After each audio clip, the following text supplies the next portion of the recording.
Hello students, last lecture में हम लोगों ने क्या देखा था कि लॉ ऑफ डिमांड हम लोगों ने देख लिया। उसके बाद उसका एनालिसिस देखा। एनालिसिस में जो दो इफेक्ट्स होती है, income effect and substitution effect, हम लोगों ने वो देखा। And now we will come to the very interesting part and that is exception. हर एक चीज जो एग्जिस्ट करती है ना, उसका एक्सेप्शन होता ही है। कोई भी लॉ ले लो, कुछ भी रूल ले लो, रेगुलेशन ले लो, वहाँ पे हर एक जगह पे एक्सेप्शंस होते ही होते हैं कि जो ऐसे नमूने लोग होते हैं या फिर ऐसी नमूने चीज़ें होती है कि जो वो पर्टिकुलर लॉ को फॉलो नहीं करते। जैसे हमारे क्लासेस वगैरह में भी होता है कि कुछ कुछ स्टूडेंट्स एक्सेप्शंस होते ही है, right. Okay, so now we will move towards exceptions to the law of demand. Exceptions का मतलब simple, I know you guys know the meaning of exceptions, but still I am just giving you the brief idea कि exceptions of the law of demand का मतलब ये है कि ऐसे ऐसी जो प्रोडक्ट्स है, ऐसे ऐसे जो गुड्स है कि जो लॉ ऑफ डिमांड का जो स्टेटमेंट था कि when price rises then the demand contracts and when the price falls then the demand expands, वो जो बेसिक उसका लॉ है उसको फॉलो नहीं करते, राइट। इसका सिंपल मीनिंग देखें तो जब उसका प्राइस बढ़ता है तो उसका डिमांड भी बढ़ता है, और जिसका प्राइस डाउन जाता है तो उसका उतना डिमांड भी डाउन जाता है। वो अपोजिट सिचुएशन जो आती है ना जिस गुड्स के केसेस में, उसको हम लोग यहाँ पे exception of law of demand तरीके से उसको एड्रेस कर सकते हैं। ओके, ऐसे मेजर 4 उसके टाइप्स ऑफ गुड्स है जहाँ जो एक्सेप्शनल है। सबसे पहले होता है प्रेस्टिजियस गुड्स। एक बार रीड करते हैं कि क्या बोलना चाहते हैं वो लोग। Okay, prestigious goods, certain goods which are priced very high and are generally consumed by very rich people, like expensive jewelry, expensive cars, expensive mobile phones, etc., are the exceptions to the law of demand. Such goods are used by rich as status symbols, and hence even when there is a rise in their price, their demand expands instead of contracting. And if their price falls, the rich may contract their demand, thinking that a fall in price means that the good is losing its prestige. Okay, यहाँ पे बहुत ही interesting सी बात है। Prestigious goods में हम लोग example ले सकते हैं। चलो मर्सिडीज का एग्जांपल लेते हैं। अगर मर्सिडीज का जो प्राइस है, मान लो कि अभी 50 लाख रुपए चल रहा है, ठीक है। अब ये मर्सिडीज जो कार है, तो वो आपको क्या लगता है कि रिच लोग क्यों इसको परचेस करते हैं? Obviously because it is that status symbol. बाकी गाड़ी तो सारी एक जैसा ही काम करती है। हम कोई भी नॉर्मल ले ले, या फिर वो नैनो हो, या फिर वो वर्ना हो, या फिर वो कोई भी और कार ले लो यार, तो कोई भी गाड़ी है तो हम लोग वो सेम हमको काम करके देती है, उससे हम लोग ट्रैवल कर पाते हैं। और मर्सिडीज जैसी कार में तो उनका इनफैक्ट फ्यूल का एक्सपेंस भी बहुत ज़्यादा होता है in compare to other cars, right. फिर भी ये लोग क्यों इतने पैसे खर्च करके और भी ज़्यादा मेंटेनेंस कॉस्ट, फ्यूल का खर्चा वगैरह खर्च करके ये गाड़ियाँ क्यों खरीदते हैं? Obviously because it is that status symbol. उनका जो सर्कल होता है, जो बहुत रिच पीपल का जो सर्कल होता है, उसमें उनको this gives this sense of pride, sense of you know richness. उनका जो होता है ना कि एक स्टेटस सिंबल, उनको एक स्टेटस वाला वाइब देता है, तो इसीलिए लोग ऐसी गुड्स को परचेस करते हैं। अब अगर मैं बोलूँ कि मर्सिडीज का जो दाम है ना, मर्सिडीज सस्ती हो गई और वो 25 लाख की हो गई है, तो अब क्या होगा? ये लोग क्या 25 लाख की मर्सिडीज हो जाएगी तो उसको 2 मर्सिडीज परचेस करेंगे? नहीं, वो लोग नहीं करेंगे, बिकॉज नाउ दे थिंक कि this cannot be used as their status symbol anymore. तो now they will look for another expensive car to purchase, but they will definitely not going to buy this car at reduced price. इसलिए जो ऐसी car होती है उसके price ज़्यादा होता है। एंड अब आप बोलोगे कि यार इसका दाम कम हो गया तो हमारे जैसे लोग खरीदेंगे? नहीं, हमारे जैसे लोग जो है तो उनको पहले भी अफोर्डेबल नहीं था, वो आज भी अफोर्डेबल नहीं है। सो बेसिकली ऐसे जो प्रोडक्ट्स होते हैं, बहुत ही महंगी ज्वेलरी होती है, फिर ये ऐसे कोई बड़ी बड़ी कार्स वगैरह होती है, तो वो टारगेट उनका ऑडियंस ही क्या है? उनका टारगेट ऑडियंस है रिच क्लास पीपल, राइट। तो जब उसका प्राइस कम जाएगा ना, तब उसका डिमांड भी कम ही जाएगा, और जब उसका प्राइस बढ़ेगा तब उसका डिमांड भी बढ़ेगा, ठीक है। It is simple to understand. अब इसमें ना एक और आपको एक रियल में केस स्टडी बताती हूँ। नैनो का सबको आपको पता है कि नैनो का कार वगैरह का प्रोडक्शन बन गया। Nano is now failed as a model, right. उसका पूरा सीन क्या हुआ था आप वो समझो। जब नैनो वाले एडवर्टीजमेंट कर रहे थे ना, तो उन लोगों ने एडवर्टीजमेंट में वो टर्म यूज कर लिया अनकॉन्शियसली, सबकॉन्शियसली, कि जो नैनो है this is middle class men's car. समझ आ रहा है कि गरीबों की कार है। गरीबों की कार है और लाइक पुअर लोगों की या फिर मिडिल क्लास की, दोनों में से कुछ एक उन लोगों ने यूज किया था।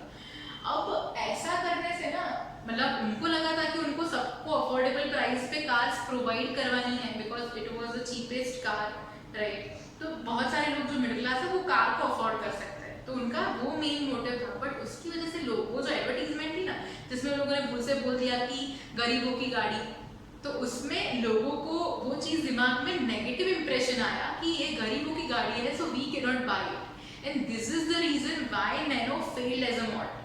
सो यहाँ पे अगेन वही चीज हुई ना कि अगर आपका स्टेटस सिंबल रहने के लिए उसको उसका प्राइस बढ़ना जरूरी है। सो नैनो का प्राइस बहुत कम था फिर भी ऐसा मॉडल वो फेल हो गई, उसका रीजन ये था, right. Okay, now let's move to the second point and that is extremely low price goods. Extremely low price goods में वो लोग क्या बोल रहे हैं, certain goods are extremely low price goods and hence the entire consumption expenditure on such goods forms a very small proportion of the consumer's income. For example, pens, stapler pens, etc. Even if their price rises, a consumer's demand for these goods may not contract, and if their price falls, the consumer may not expand the demand as he or she may be not need more of such goods. अब ये बहुत ही simple सी चीज है। अब कुछ कुछ चीजें जो होती है कि जिसके पीछे ना हमारा इनकम का बहुत ही कम पोर्शन जाता है।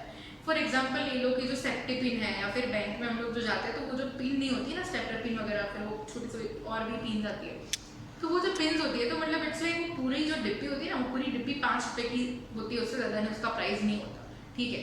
अब ऐसे गुड्स को 5 रुपए का मान लो, मैं तो बोलूँ कि उसका 100% प्राइस बढ़ गया और उसका प्राइस हो गया 5 रुपए से 10 रुपए, ठीक है। एक्सट्रीमली लो प्राइस गुड्स में उसका जो पिन है, ठीक है, उसका प्राइस था 5 रुपए, उसका प्राइस जो है तो वो बढ़ के क्या हो गया 10 रुपीज, ठीक है। पहले उसकी डिमांड हम लोग कितनी करते थे, तो मान लो कि 5 बॉक्सेस, ठीक है। अब उसका 10 होगा तो भी हमारी जो डिमांड है उसमें कोई चेंज नहीं होने वाला और उसका प्राइस कम भी जाएगा, तो ऐसा नहीं हो जाएगा कि हम लोगों ने उसको ज्यादा परचेज कर लिया, बिकॉज ऐसे जो गुड्स होते हैं ना उसकी हमारी एक लिमिटेड जरूरत होती है, हमको उससे ज्यादा उसकी जरूरत नहीं। अब आप 10 डिब्बे ऐसे पिन के खरीद के क्या कर लोगे, उखाड़ क्या लोगे, आपका उसका जो यूजेज है that is decided, that is pre determined कि इतना ही आपको उसकी नीड है, इतना ही आपको उसकी रिक्वायरमेंट है, और वो आपकी इनकम का इतना कम पोर्शन उसके पीछे आप लोग स्पेंड करते हो कि उसमें थोड़ा बहुत अगर ऊपर नीचे हो भी जाएगा तो आपको कोई फर्क नहीं पड़ेगा, उसका आपका जो एज अ कंज्यूमर आपका जो बिहेवियर होता है, अप्रोच होता है, दैट वोंट चेंज, राइट। तो इसका अगर 5 बॉक्सेस आप ले रहे थे, अब उसका 10 हो गया, फिर भी आप क्या करोगे, आप 5 बॉक्सेस ही उसका लोगे, राइट। तो ये जो एकदम एक्सट्रीमली लो प्राइस गुड्स है तो उनका प्राइस कम हो ज्यादा हो उसकी डिमांड में कोई फर्क नहीं आता, ठीक है, बिकॉज उसके पीछे हमारी इनकम का बहुत छोटा सा हिस्सा हम लोग यहाँ पे रखते हैं। अब उसके बाद है गिफिन गुड्स। गिफिन गुड्स को हम लोग इंफीरियर गुड्स भी बोल सकते हैं। अब आपका जो इंटरेस्टिंग टॉपिक जो 3 लेक्चर्स हम लोग बोल रहे थे इंफीरियर गुड्स, अब वो आया when the price of a certain good called inferior goods fall and the real income of a consumer rises, he or she may reduce the consumption of such goods and substitute those goods by of a superior quality of goods. These goods were named after Robert Giffen, who made such observations and explained this idea. Such goods are necessary goods and are purchased by the low income groups. For example, a person with low income purchases jowar or bajra. When the price of jowar or bajra falls very low, the real income of the consumer tends to increase and hence he or she will reduce consumption of such goods and will purchase more of wheat, which is the superior good. Another example is that of vegetable ghee and pure ghee. अब यहाँ पे ये चीज भी बहुत, इसको हम लोग अगर बहुत ही ज्यादा सिंप्लीफाइड वे में समझेंगे तो हम क्या करेंगे। फॉर एग्जाम्पल आप कंसिडर करो कि फॉर एग्जाम्पल मैं मानती हूँ कि मैं बहुत ज़्यादा गरीब हूँ और मेरे पास पैसे नहीं है, ठीक है। तो मेरे पास ऑप्शन है कि या तो मैं बाजरा परचेज करूँ या तो मैं व्हीट परचेज करूँ। अब ध्यान से समझना, बाजरा का जो प्राइस है ना पर केजी,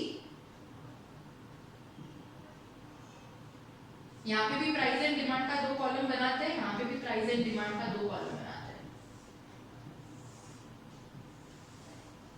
अब यहाँ पे इसका प्राइस है अभी 50 रुपीज पर केजी और डिमांड मेरा जो है दैट इज 2 kgs।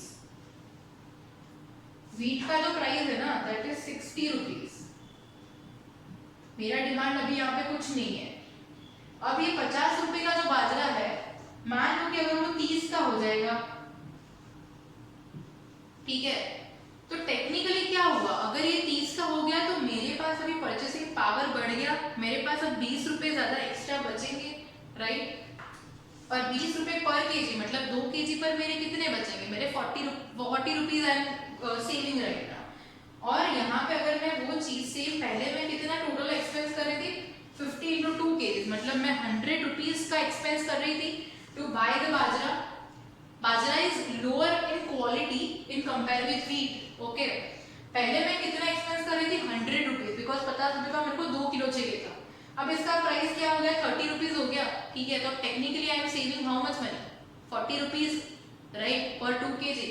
तो मैं क्या करूंगी कि मेरे पास 100 रुपए है, मेरा बजट फिक्स है, मेरे पास 100 रुपए है, तो now I will go here and I will buy wheat. उसका 60 रुपीज पर केजी है, तो शायद मैं उसका 2 kg डिमांड नहीं करूंगी, मैं उसका थोड़ा कम डिमांड करूंगी। मान लो कि यहाँ पे मैंने 1.5 किलो का उसका डिमांड कर दिया, 60 का है तो यहाँ पे how much will I be able to buy, मेरा 90 रुपीज यहाँ पे मैंने एक्सपेंस पे डाल दिया।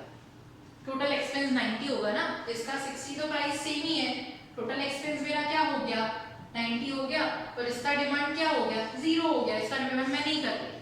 तो टेक्निकली इसका जो प्राइस है वो कम होने से इसका डिमांड बढ़ना चाहिए as per the law of demand, पर यहाँ पे ऐसा नहीं हुआ, इसका डिमांड कम हो गया उसका प्राइस नीचे जाने से, और यहाँ पे मैंने उसका जो और अच्छा क्वालिटी का गुड है उसका डिमांड मेरा बढ़ रहा है। So it is consider as the exception to the law of demand. और ऐसा क्यों होता है, बिकॉज जब पुअर लोगों की हम लोग अगर माइंडसेट की बात करें तो they always want to live a better life, right. तो अगर उनका रियल इनकम वो लोग दिख रहा है कि उनका रियल इनकम बढ़ रहा है, तो they will tend to buy a more qualitative products than the inferior goods, okay.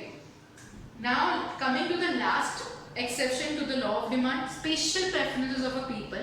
Certain times people get very accustomed and used to certain goods. As a result, if there is some rise in the price of such goods, an individual's demands may not decrease. For example, a particular brand of toothpaste, shoes and etc. अब यहाँ पे बहुत simple सी चीज़ है, ये हम लोग हर रोज हमारे जैसे लोग ये चीज़ लाइक हमारा एक रूटीन बन चुका है, राइट। अब स्पेशल प्रेफरेंस में क्या होता है कि कभी कभी ना ऐसे कोई बहुत सारे प्रोडक्ट्स होते हैं कि जिसको यूज कर करके हम इतने ज्यादा यूज टू और कंफर्टेबल हो गए उस ब्रांड के साथ कि अब हमको किसी और ब्रांड में स्विच नहीं करना। अगर उसमें प्राइस में थोड़ा बहुत अप डाउन आ रहा है तो we are ready to even pay more amount of money, right. जैसे फॉर एग्जांपल कॉलगेट, पहले ना मतलब हमको टूथपेस्ट तो पता ही नहीं था, शॉप पे जाके लोग बोलते थे कि कॉलगेट दे दो, बिकॉज टूथपेस्ट एक दूसरा नाम ही बोल सकते कि कॉलगेट हो गया था, उतना अच्छा वो ब्रांड चल रहा था, ठीक है। और ये क्लोजअप वगैरह नई नई कंपनीज है जो अभी अभी मार्केट में उसकी कंपटीशन में है, बट उसके पहले जब छोटे हम लोग देखे, छोटे से सबसे कॉलगेट सबसे ज्यादा हम लोगों ने कंज्यूम किया है। तो अभी टूथपेस्ट का मैं बोलूँ तो अगर कॉलगेट का मैं बोलूँ तो उसका प्राइस चल रहा है 40 रुपीज, ठीक है। और मेरा क्या डिमांड है, per month I am consuming 2 paste, मैंने 2 खरीदे, ठीक है। अब उसका मान लो 40 का 45 हो गया, 5 रुपीज उसके प्राइस में राइज हो गया, बट फिर भी my demand will be same because I am very comfortable, I am very used to with that particular product कि मुझे कोई और ब्रांड में शिफ्ट नहीं करना, मुझे कोई और प्रोडक्ट में शिफ्ट नहीं करना। तो 5 रुपए बढ़ भी गए, फिर भी I am ready to even pay more in order to use that particular product. ऐसे बहुत सारे हमारी रूटीन लाइफ में हमारे भी बहुत सारे प्रेफरेंसेस होते हैं। जैसे हम लोगों ने टूथपेस्ट का बोला, तो वैसे ही कुछ लोगों को कुछ पर्टिकुलर ब्रांड के ही शूज उनको ज़्यादा कंफर्टेबल फील होता है, तो they don't prefer to change that brand in order to stay in that comfortable zone, right? So these are the exceptions to the law of demand and they are very easy to understand. फटाफट से एक बार quick revision, कौन-कौन से exceptions है, prestigious goods, extremely low price goods, given goods or inferior goods and special preferences of people. और ये जो examples है आप उसके ऊपर से ये points को अच्छे से याद कर सकते हो, so for you it will be easy to understand and remember. Also homework में आपको क्या करना है, जो exceptions to the law of demand है वो आपको सिर्फ एक बार लिखना है और अच्छे से लर्न करके रखना है। नेक्स्ट लेक्चर में I will ask you the questions based on this particular topic only. Till then, take care of yourself.